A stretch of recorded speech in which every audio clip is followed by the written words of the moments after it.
I am a city councilman representing the 4th District. I want to thank you all for coming today.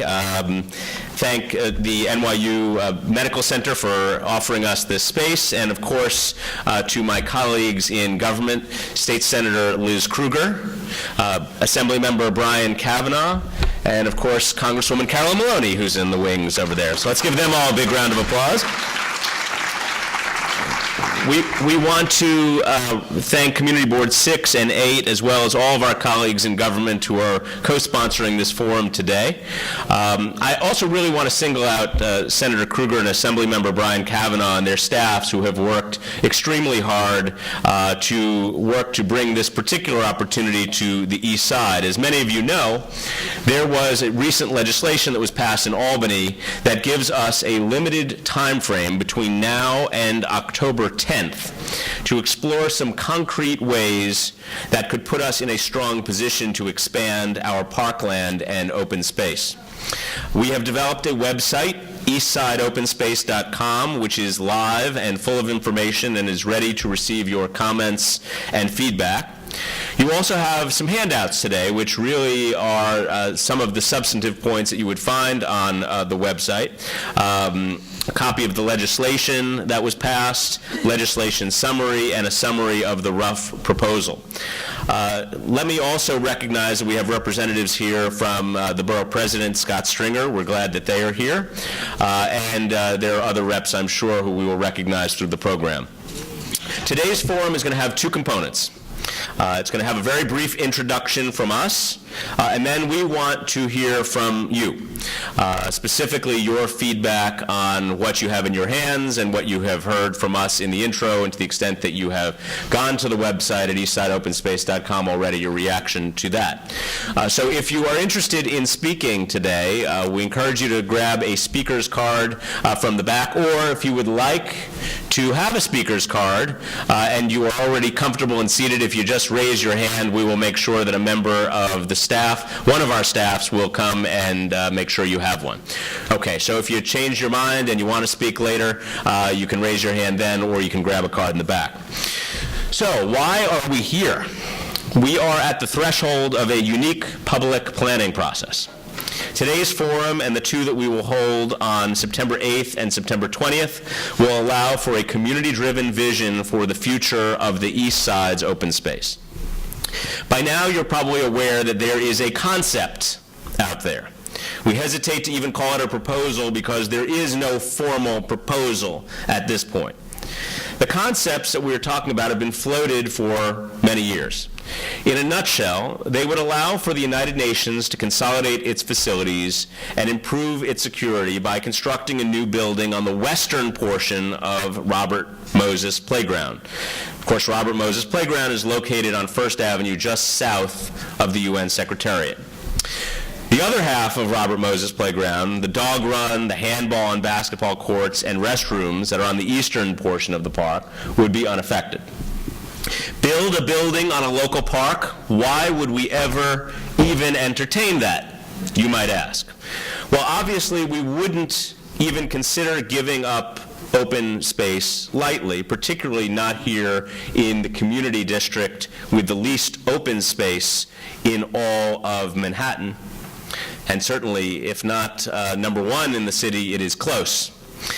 However, on the western piece of Robert Moses Playground, that would only be transferred to the UN if an agreement could be reached in the next couple of months to replace the lost parkland and gain additional open space for greater access to the East River, where today there is none between 38th and 60th Streets. In other words, a replacement park and a waterfront esplanade. That is what we need to decide together. Whether there is a plan that we can agree on that makes it worthwhile to give up a public playground in return for other and presumably greater public benefits. There are some very worthy goals that this community has articulated in the past which may be able to be achieved in such an agreement. The first would be closing the gap in the Greenway and constructing a pedestrian and bicycle esplanade along the waterfront from 38th to 60th Streets. Second would be enabling the United Nations to accommodate its facility and security needs by constructing the new building on the western portion of Robert Moses Playground. That new building would be connected to the existing UN campus by a pedestrian tunnel underneath East 42nd Street. A third goal would be replacing the lost space from Robert Moses Playground and making additional improvements to our other local parks. To be truly a replacement, new open space must be within Community Board 6 and be accessible to the people who most regularly use Robert Moses. One possibility would be to convert Asser Levy Place, which is a two-block underutilized street from 23rd to 25th Streets, into an active park. That area happens to be nearly identical in size to the piece of Robert Moses that would be lost. We may hear other proposals as well during this community conversation. Now, you may have heard the good news that the East Side is getting some new open space, regardless of what happens with the conceptual plan we are discussing today. Con Edison, which used to have its Con Edison waterside power plant between 38th and 41st Streets, and a pier that it used for parking, will pay the city $13 million for its rehabilitation, the rehabilitation of the pier, so that it can be turned into a public park. And we secured an additional $1 million in the city budget to outfit it with the beginnings of some amenities. This is great for the East Side, turning around an abandoned parking lot into a park, but that is a separate matter and should progress regardless of whether we can come to an agreement on the terms of the broader issues. And finally, when we talk about expanded park space, we need to talk about cost.